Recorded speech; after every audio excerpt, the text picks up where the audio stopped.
Welcome to our morning show today from WRCO. We are here to talk about Vets Roll and the upcoming Lone Rock American Legion and Auxiliary Cabin Fever Dance.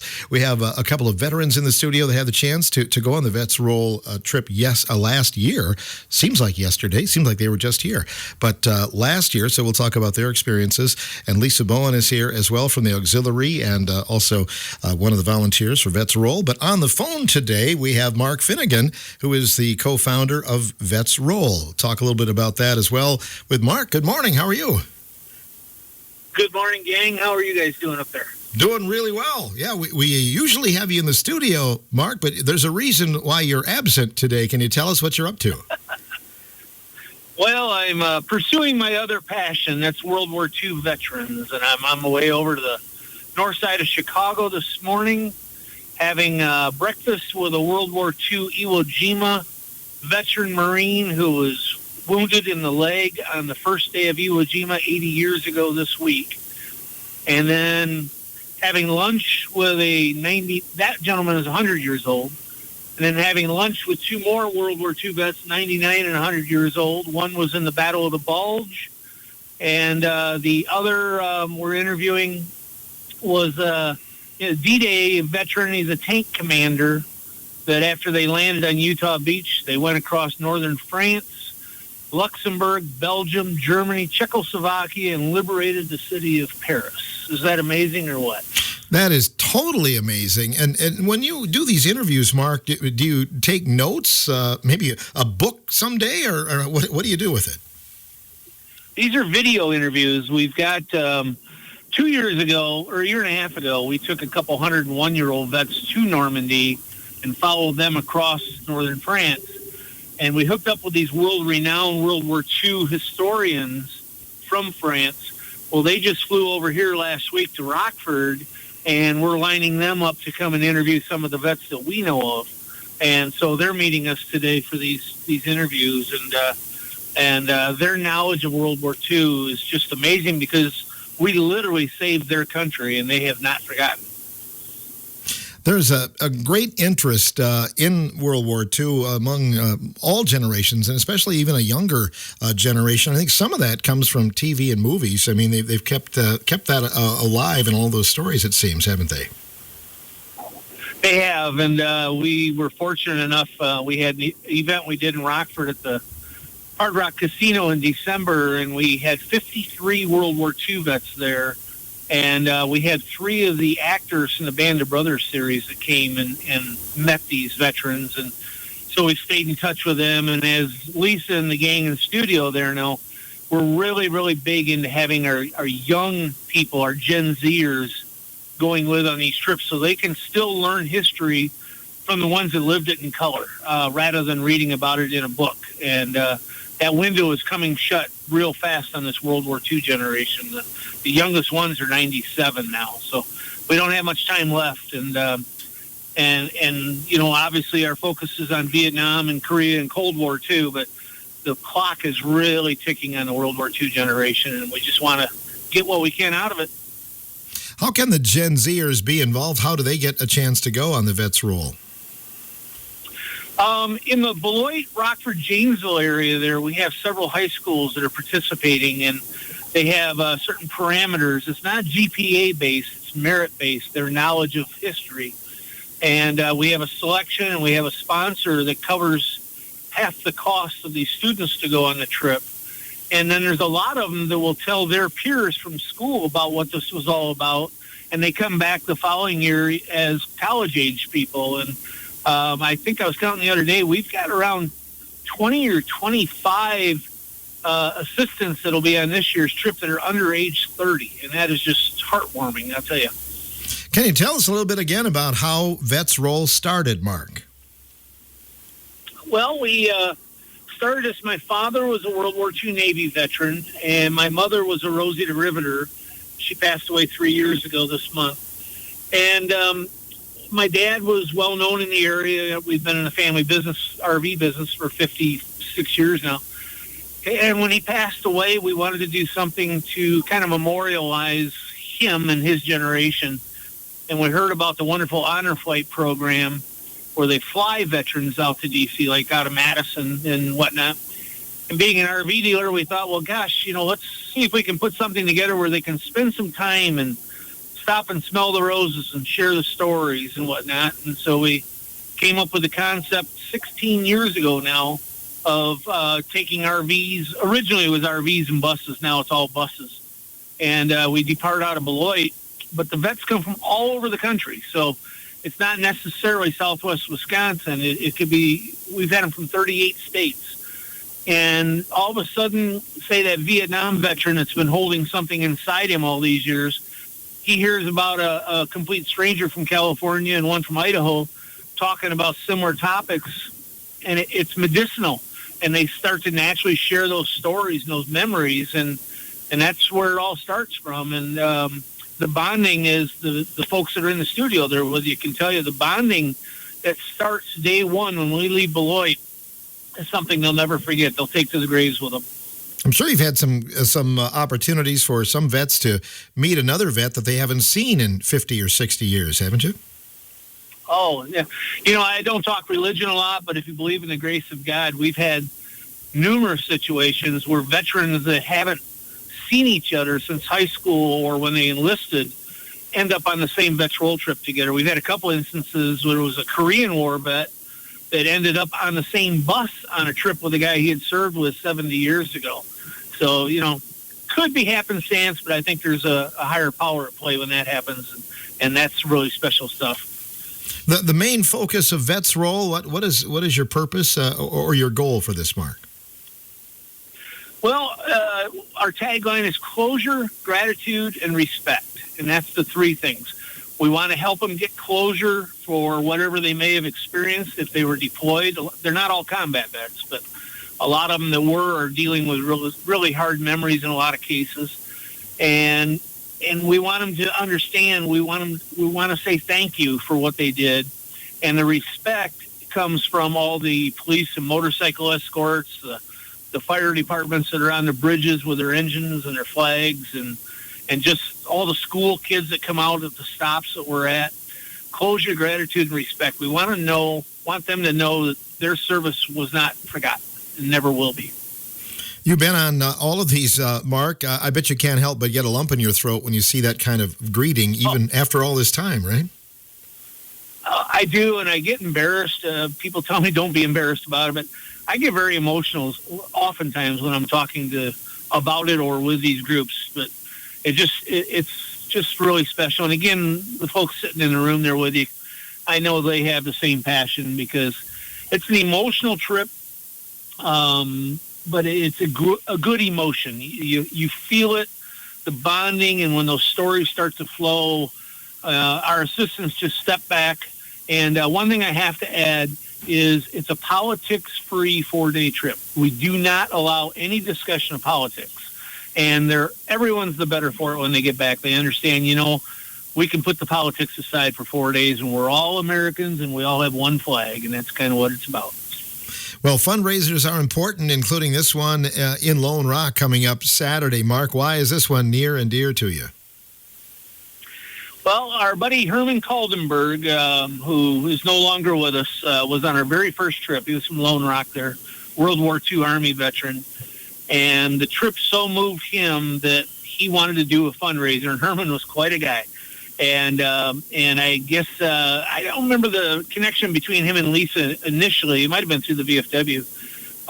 But anyway, and so he wanted to start a fundraiser up there, and Lisa and the auxiliary just jumped in with both feet and have taken it and run with it. And it's just been an amazing fundraiser. And I tell people all the time, our biggest fundraisers come from our smallest towns, and that just speaks so well of your area up there because the people in the small rural towns, they still get it. They understand what the sacrifices are about and what the military does and did and still does for them. And the Cabin Fever Dance there, that's become one of our very, very largest fundraisers, and it's so cool. It's just old school America. I mean, with the bake sales and all the auction items and silent auctions, and the live auctions are amazing. And they've got some prints there that I'll be bidding on this Saturday. I'll tell you that. Some Terry Redland prints. Well, I know Vets Roll covers the cost of veterans round trip from Beloit to Washington, D.C. And approximately how much does it cost to send a veteran to D.C., Mark? I get asked that a lot, and it's kind of a hard thing to put because there's things that are donated and whatnot. But the physical cost to send the veteran on the trip is about $850 when you figure in the cost of his hotels, his meals, and kind of break down the bus transportation, things like that. $850, somewhere in that neighborhood.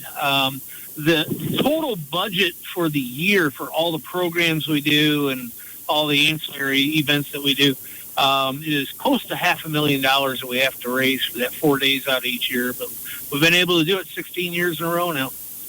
You've had some recognition. I saw where you have your own avenue in Beloit. Is that correct? Yeah, that was the city of Beloit did that for us last year, and they where we've always departed from and come back to in Beloit at the Eclipse Center. They renamed that as Vets Roll Drive, and yeah, that was quite an honor. It was very, very nice of them, and so if you come to Beloit, they've got brown street signs up on the main streets. It's Highway 51 in Beloit. They're right along the river, and that was quite an honor. I know that you've got to go. You've got the interviews to do and things like that. But have you ever thought about writing a book from some of these experiences, Mark? I've been asked that so much, and unfortunately, so many of those stories, you start to lose the details in, or they start to merge together, and two vets become one story. And I don't know if I ever will. I probably should have started it years ago, but we have a lot of video interviews with these veterans and whatnot. And I don't know, if I sat down someday, I think maybe we could put together something that'll kind of keep somebody's interest in it. But I don't know. That may come. I'm not ready to slow down to that point yet. Awesome. Yeah, well, keep it rolling, so to speak. Anything else you'd like to add here today? Just want to tell everybody up in your area there, just thank you. We do a big fundraiser in November, Veterans Day week, with the Culver stores. And we have, I think this year we have 58 Culver stores, and a lot of them up in the Richland Center, Lone Rock, Spring Green area were involved too. And if any of those people are listening, thank you for that. Culver's is about as American as you can get. And we fit well with them. I've become good friends with Craig Culver. And they just love what goes on with these fundraisers at all their stores. And Cabin Fever, you can't say enough about it. You just got to show up this Saturday and experience what's still great about this country, and you'll see it. You'll see it firsthand. Well said, Mark. Safe travels, and we'll see you in Lone Rock on Saturday then. Okay. All right. Thank you, Lisa. And I forgot who else, Pat and Dennis, I believe, were there. So that's right. Thank you all. And we'll talk to them coming up. Mark Finnegan, co-founder of Vets Roll, on the line with us today on The Morning Show.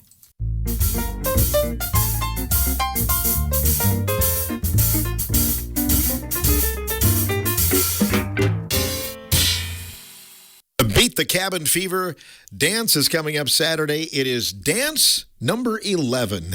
How can that be? Joining us here is Lisa Bowen, president of Lone Rock Auxiliary and Vets Roll volunteer. And also we have Pat Slaney and Dennis Lynn, both veterans, in the studio with us who went on the trip last year. Lisa, seemed like you were just here talking about it. I know, and I'd like to thank you and WRCO for supporting us these last 11 years. Truly, our community is wonderful, and to get the word out like you do for us, we really appreciate it. Well, it's a worthy cause, a great cause, and I love to hear Mark Finnegan talk from Vets Roll, because he just, he has a passion for it, doesn't he? For sure. We were just talking, the very first trip in 2010, I was able to go on, and they took about 115 World War II veterans. And the meeting that we had with everyone before we took off on the trip, I was just so impressed. They had put this together in 2 months. And someone mentioned their name, and he's like, oh, you were a veteran in 2 wars, and you were, he knew all of this information about these people. And from then on, I was hooked, because I'm like, this guy really cares about these veterans. And, this is a part of a group that I want to be a part of, So I'm really happy to be a part of Vets Roll and the auxiliary who puts on this big event. So. How did you get first hooked into it and to become so involved? So, World War II veteran Herman Kaltenberg from Lone Rock, I've known him all my life, and his daughters saw it online and got him involved, and he's like, Lisa, you're a teacher, you should be on this trip, you should go along. And so I applied for it, but I didn't get in, right? I didn't get, you have to apply to be an assistant, and I didn't get it. And then I think Herman did some fast talking, because a week before the trip, I got a call from Mark saying, hey, you know, you can go on the trip. And I'm like, it changed my life. It was the most amazing thing. I had never been to Washington, D.C., and my first trip is with all of these World War II veterans. And we were in Arlington National Cemetery, and we were in the trolley driving around. And this veteran in front of me turns around and he's sobbing, because as you go through, they'll say, you know, this is where the veterans from the Battle of the Bulge are buried, or where, whatever. And he turns around and he's sobbing. And he says, I was there. And it was just, it just changed my life. And it made me want to make sure that I could do my part to help as many veterans as possible get on this trip, because it is so meaningful, and it's what they deserve for what they did for our country. So you've set the bar high. You've been able to raise lots of funds through the years with the Cabin Fever Dance, haven't you? For sure. We were just talking about it. Our first event in 2013, we raised like $11,000, and we were like over the moon, because for a small town and for our first event, we thought, man, that is amazing. And last year we raised just over $43,000, and it's just almost unbelievable that, you know, we've gone that far. But the people around this area are so generous and so giving for veterans that, you know, it's wonderful. And so we're hoping for that same this year. You know, we've never gone backwards. We always hope to go forward. So, but we're very grateful for everyone and their donations and coming to the event and participating. It's coming up Saturday, and I think the timing is always right. It seems like you have pretty good weather for this event, don't you? Yeah, it seems like we've had the last few years. We start out at 11 a.m., and we have free bingo from 11 to 12. And food gets served from 11 to 2, and we have turkey and dressing sandwiches and barbecue and cheesy potatoes and cake and just wonderful food. Sue Welsh and her crew do a wonderful job. And then we have our silent auction, starts at 11 and it goes until 3. And then around 12:30, we do presentation of colors. We have a Highland middle school student who's going to sing our national anthem. Hopefully some of my second graders are coming to do the pledge. And then we'll do some presentation of checks. One of those will be from the Cupcake Girls from Highland. It's a group that I work with. And we raised $1,457 selling cupcakes for Vets Roll. So we're going to present that before the live auction starts at 1. And last year was the first time in all the years that we've had the auction that it actually was done on time. So between 1 and 3, we have the live auction. And we have so many wonderful auction items. Last Saturday, I got a call from 90-year-old Air Force veteran Faye Kozine. Faye went on the trip, the Vets Roll trip in 2014. Her husband, Bill, who was on the show, he went on the trip in 2013. And she called me and she said that she had the 8 prints from Terry Redlin for the America the Beautiful series. All 8 prints, they're triple matted and framed. And she wanted to donate those to the auction for Vets Roll. She said, I know Bill has passed now, and she said, I know Bill would feel the same way I do, that this is where it needs to go. So we have the whole series. And we have Jensen Castings donated a beautiful fire pit to us. Crafty Curbs from Lone Rock donated 2 100-foot sections for landscaping. And we have quilts and baskets of just wonderful items. There's just so many things. You can go on our Facebook page, Lone Rock American Legion Auxiliary, and a lot of the items are posted, so you can go in and see some of the things we have. Not everything's on there, but a lot of things are. So you have different ways that people can get a hold of some of these items, but you're going to actually have a live auction then? For those big things like that? Yes. So the live auction is from 1 until 3. Mm-hmm. The silent auction is from 11 until 3. And in between there, we're going to have meat paddles as well. You can eat between 11 and 2. And then from 4 to 7, we have the Crossfire Band, Floyd Anderson and his group, which we just love, and they're so much fun. So it's a full day, kid friendly. Come and eat, play bingo, sit and watch the auction, participate. It's a lot of fun. Yeah, that is. Now, if someone couldn't make it by chance, they have another commitment, is there a way that they can donate or give to the cause? Absolutely. We're going to be at the Lone Rock Community Hall for the next few days.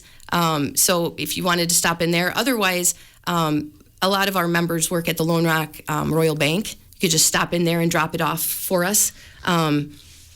Either way. Otherwise, if you see one of our posters around, my phone number is on there. It's 608-929-4690. You can give me a call and we can meet up, or you can send it to me or whatever. But yes, we're just so thankful for everyone. It's gearing up to be a wonderful event. So we have two gentlemen in the studio here. I use that term loosely. But what can you say about these guys? They were on last year's trip. Oh my gosh. So I've known Denny Lind all my life. His daughter Debbie and I went to school together. I worked with his wife at the Lone Rock Elementary. So I've known Denny all my life. He and my mom went to school together. And then Pat Slaney I've gotten to know in the last few years. His wife is part of our auxiliary. So when they were setting up the buses, they're like, well, do you want to be with the Lone Rock guys? And I'm like, sure, that'll be okay. So they were behind me on the bus, and I have never laughed so hard, and it was so much fun. And the whole group of us back there it was just an amazing trip, and I couldn't have wished for better people to go along with. And it was just amazing. And I know that we had a lot of fun, but it was very meaningful for them. And we met a lot of wonderful people. Pat ended up having a little party in the summer after it, and invited a bunch of the assistants and things that had been on the trip, and some of the vets that had been on the trip. And it was just very wonderful. And we made good friends that we'll still talk to. And it was great. Well, let's talk to them about their experiences. Dennis, you probably heard of this event before. Were you always looking forward to a chance to go? Did you always want to go? I put my name in, and I was looking forward to it, and it didn't let me down at all. It was just above and beyond the call of duty, and people like Lisa and her support staff and stuff, and I'll just never forget it, by golly. And I was really, really impressed. Yeah. If another veteran came to you and asked, Dennis, why should I go on this? What would you tell him? I would bend their ear and tell them, don't miss the chance, because it's something to remember that you only experience once. And so, it's very memorable. You are an Army veteran. When did you serve? 1966 to 68. Okay. Yeah. Mm-hmm. And so you had a chance to see the Vietnam Memorial and all of that? Yeah. No, it's very outstanding, and you'll really enjoy that. Mm-hmm. Yeah. Did you get a chance to meet some other friends from around the country? Oh, yeah. Because it's easy to talk to other vets and stuff on this, because they're thinking like you are, and you're not feeling out of place. They're going to say something that they're not going to be happy with or something. And so it's easy to meet people, and that's half the fun of the whole deal. Yeah. Right. When you got out of the service, you didn't necessarily get a great welcome home. This kind of make up for a little bit of that? Yeah, it's heel to heel, they say. And I'm really dedicated to all the volunteers that have put their best foot forward with the effort they've given to support us. You know what I'm saying? So There's nothing but good people in this world. So. What was your favorite part of the trip, Dennis? Just shooting the breeze with other comrades and stuff like this, and easy to talk to. And but it's kind of impressive when you see 12 buses, nose to tail, and you're pulling into an area or something. People say, "Oh my God, 12!" And it's really outstanding like that. And you go by. Everything we were on bus number 8, and everything It isn't how are you today? What bus are you on? That's the whole deal. You got to say, it's on bus number 8. Everything's 88888. So You had to remember that then. yeah, right. That's about all you had to remember because there was guides to show you around and support staff, and they really look out for you. Yeah. When you're led by, police escort and everything else, I mean, you must feel like kings, queens, don't you? Yep, all of the above. And, it's really impressive. I like that, that everything's big and mighty, you know what I'm saying? And when they give you that police escort around Washington, D.C. and these other places, and get out of the way, because here comes the boys, Yeah. What about the welcome home? What was that like? When we got back to Beloit, Right. this was in the middle of this was like at 12 o'clock at midnight, and the kids were in their pajamas sitting along the curbside, welcoming with their banners and waving, and they had to go to school the next day and stuff, but still they were up in their pajamas and stuff and sitting on the curbside and just enjoying our welcome home. That had to be a little moving for you too. That's pretty touching. At dark at night, and the big boys come to town. So, yeah. That's awesome. Yeah. Well, so there was kind of a Lone Rock gang. Were you worried you were going to get kicked off the bus, Dennis? Or No, everything. Like I say, everybody was real happy to be part of the party. You see what I'm saying? And the volunteers and everything, just outstanding. Yeah. Pat Slaney in the studio as well. Pat, good morning. How are you? Good morning. I'm doing all right, Phil. How you doing? Oh, great. And I know your wife has been a part of the auxiliary for a long time. Were they encouraging you to go all along? Did you take a lot of twisting to get on the bus or not? No. Well, I got put on a few years ago. I got hurt, and while I laid in the hospital, I wasn't aware of it. But my sisters put me on the roll for the vets roll and the honor flight, just figuring if I lived, maybe they could get rid of me for a day or two. But somebody else could watch you. Yeah. And anyway, about a year ago now, I got a phone call that I was eligible to go on go. So where'd this come from? Anyway, to make a long story short, I accepted the fact that I'll go through the paperwork, and that's how it all really got started for me. I wasn't even aware I was on the list, but I'm really glad now with it. And I fought it they probably didn't tell me because they knew I'd fight it, but I did. I fought going for quite a while. And now that I went, would I go again? I'll leave tomorrow. Well, today. Right. If they'll have you. Yeah. But you got to go on. I mean, I'm sure you knew Dennis as well. And it was an amazing. We both got to sit pretty much halfway back in the bus, all the way out and back. We didn't get that front seat, this time.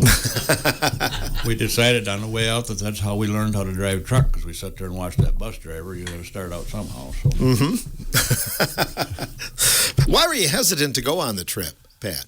Well, I always say, you get talking about stuff and you get pretty emotional. And you don't want to sit there with your kids, when they're 5, 6, 8, 10 years old and tell them stories and start crying like a baby. And then when your grandkids get in the same. So you don't want to stand there supposed to be the leader of the family and crying like a baby. You just don't want to do that. But now I don't like to do it, but I really don't care. It's just so... It's just like somebody opened the pressure valve once I went on that, and it should have went a long time ago. And if anybody's fighting the idea of going, don't fight it. Go. It's just it works just great for me. I mean, I feel so much better. I kind of talk about it now before I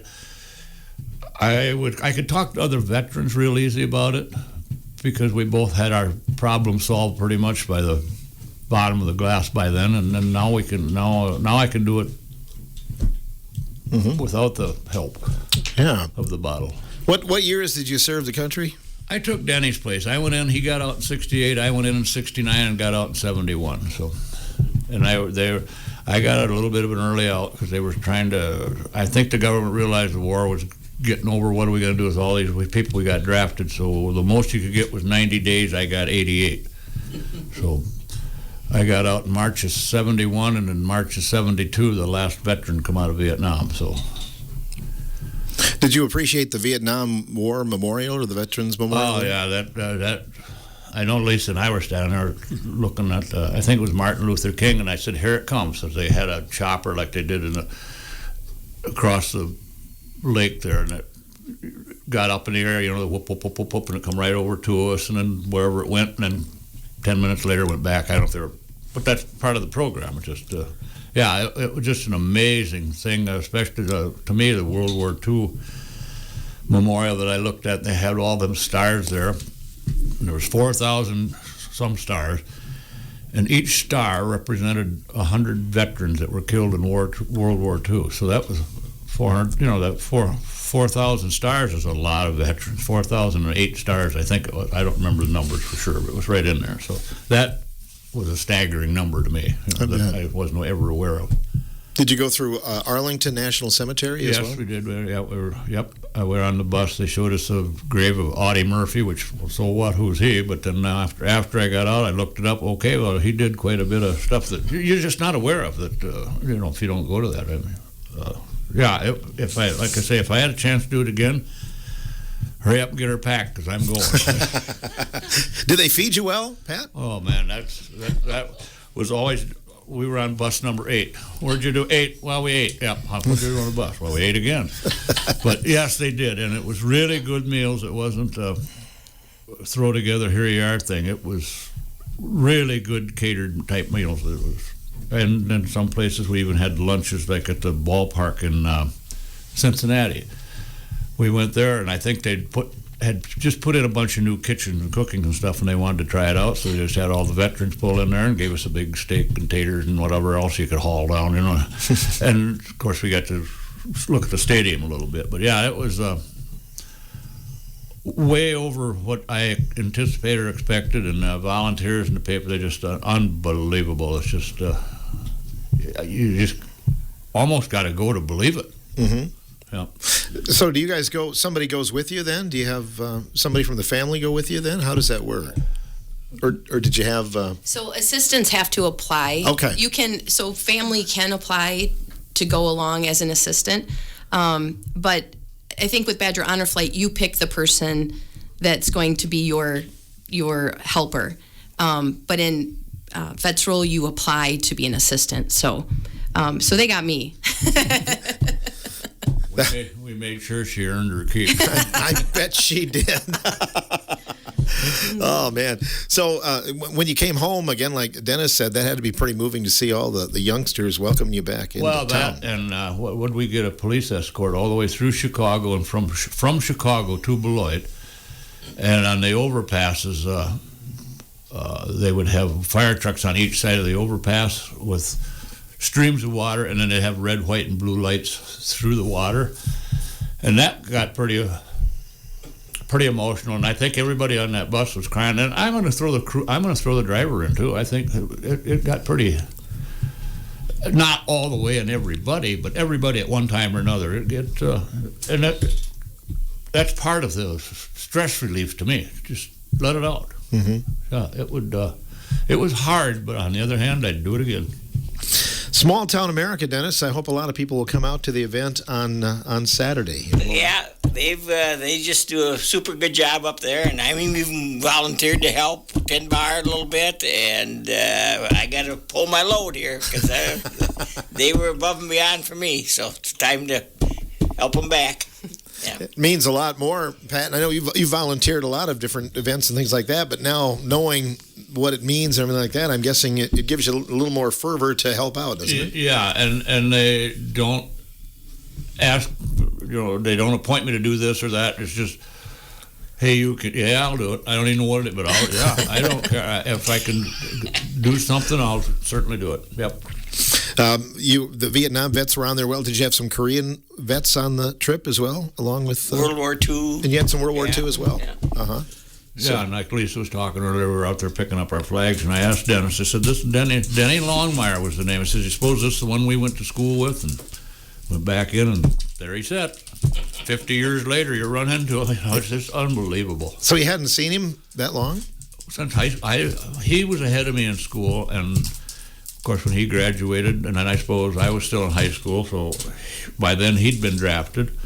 The time he got out of the service, I'd been drafted. So I hadn't seen him since he was a senior in high school, and that was back in '66. So yeah. Yeah, or maybe 65. I don't know. It was a long time ago, but So a little bit of a reunion as well. Then it sounds like.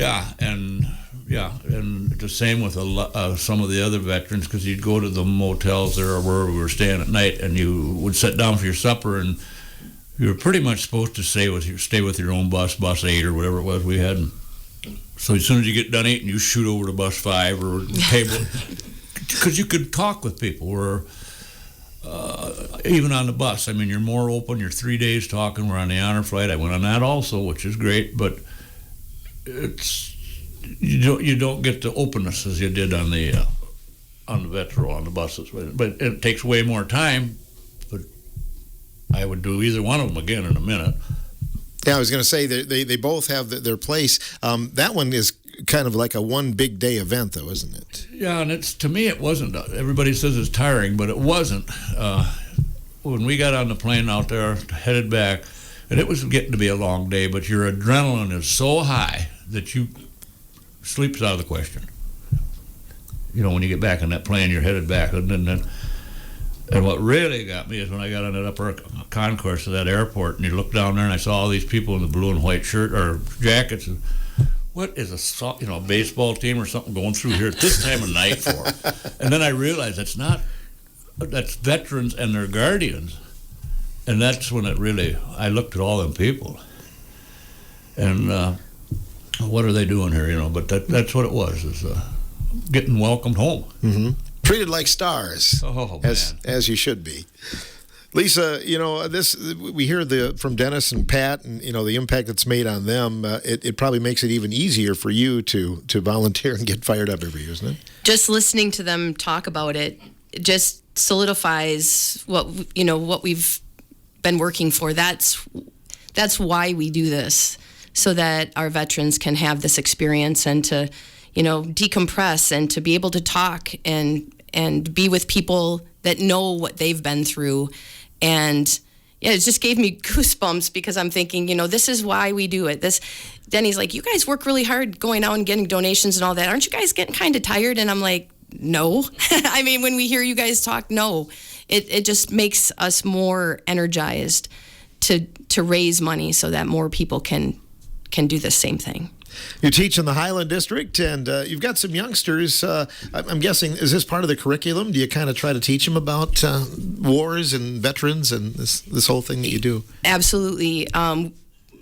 Highland is very veteran-focused. We do a lot of neat things, and one of the things I do in second grade, and most elementary classrooms do, is in the fall, we write a letter to every Highland, VFW, and Legion member and send them a Veterans Day card. And it's so cool, because when they come in for the Veterans Day program, they're like, hey, where's Johnny? He wrote me a card. I want to say thank you. Or we had several veterans come in, and we learned a lot about the service. One of them, he was in Alaska, and I think he was like a park ranger or something in Alaska. And so he told us that whole story about when he got back from the war. This is what he did, and he was in Alaska for like 30 years. And it's like the history that these kids are learning from people that they probably walk past and have no idea. So these kinds of activities, writing letters, and we do Christmas cards. And if we know someone who's serving overseas, we do that. We write them letters, and they're part of the Veterans Day program. And one of my social studies curriculum units is historical figures. So of course, when we're talking about FDR, or if I introduce them to Abraham Lincoln, you give them the history and the wars, and then we talk about the veterans. And so it's all, it all comes together, and the kids are so excited. I show them the Vets Roll video, and actually we had Denny and Pat and Don Dolan. He was on the show last year. He's from Clyde.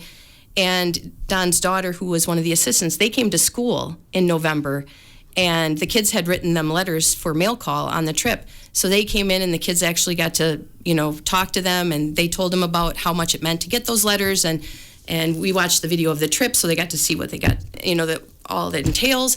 And yeah, it's just a wonderful thing. It's really important for the kids to understand that what these veterans gave up to give us the freedoms that we have. And I think they do. When you do these kinds of activities, they get it. And they go up to vets and they shake their hands and they thank them. And, that's how it should be. It should. And you said some of the students will be coming to Lone Rock and the dance event coming up on Saturday? Yes. So we have a few of the Cupcake Girls that are going to come and present their check. And then one of them is going to sing the national anthem. And then hopefully we'll have some second graders come to lead the Pledge of Allegiance. But second graders are really busy. So I don't know how many are going to be able to make it, but they've got lots of things going on. But anyway, yes, so we're going to have them come and present, and they'll be a part of it too. So, yeah. That's got to be pretty moving, Dennis, when you get a mail call letter from a second grader or a youngster. Right. They put in some effort into just read those letters, and everyone's a little different, and they say that it's amazing. Yeah, it's just amazing. What about you, Pat? Well, that's another thing. I asked my granddaughter one time when she was going, I was going on the vets roll, and she was kind of asking questions. I said, well, did you ever hear of the Vietnam War? And you ever hear of Vietnam? Don't know where it's at. Never, to me, I was surprised. They don't, maybe every school's not the same, but she had no idea, never heard of Vietnam basically as a country. So yeah, it's an amazing thing when you get a letter like that. Some of the things them little kids or young kids can put in there that kind of jerks at your heart. I bet it does. Yeah, it does. Well, the event is coming up on Saturday, and I think you've got a lot of thank yous too, don't you, Lisa? You'd like to give out? Yes. So I would like to thank the Auxiliary and Legion and the Vets Roll veterans that have been on the trip and go around and help us get donations. It's a big job, and they're all in and excited to do that. I would like to thank all of our communities, the surrounding communities, because this is not a Lone Rock thing. This is countywide, all the way around us, and everybody helps us so much and gives us such wonderful donations that we can use to raise money to help these veterans get on their trip. Mark Finnegan for allowing me to go on that first trip so that I know that, that I'm aware of it, and that's something that, we're really raising money for to get more vets on the trip. And you, of course, thank you for getting the word out there for us. We would love to see a packed house on Saturday. We have wonderful items. We have wonderful food. We have some of Marsh Jelenic's wonderful pies that are going to be auctioned off. Yeah, you can't miss there. No, they go high. And we have wonderful volunteers. And so, yes, we just are hoping that we get a good turnout on Saturday and make this our best year yet for our vets. It sounds like if you bid on those Terry Redland prints, you'll be bidding against Mark because he said he wants to bid on those. Yes, there are a few people who are interested in those, so great. The more the merrier. The more the merrier during the live auction. 11 to 7 this coming Saturday, put on by American Legion Post 383 and its auxiliary in Lone Rock for Vets Roll. Beat the Cabin Fever Dance number 11. And admission is free, too, isn't it? Admission is free. Come and just have a good time. Like I said, kid-friendly. Bring them along and eat dinner and have a good time. Yeah, stop by and have lunch. You won't be sad, I don't think. So, good deal. Well, thanks for coming in today, everybody. Thank you. It's been a pleasure. Mark Finnegan earlier, then Lisa Bowen, along with Pat Slaney and Dennis Lind on today's morning show.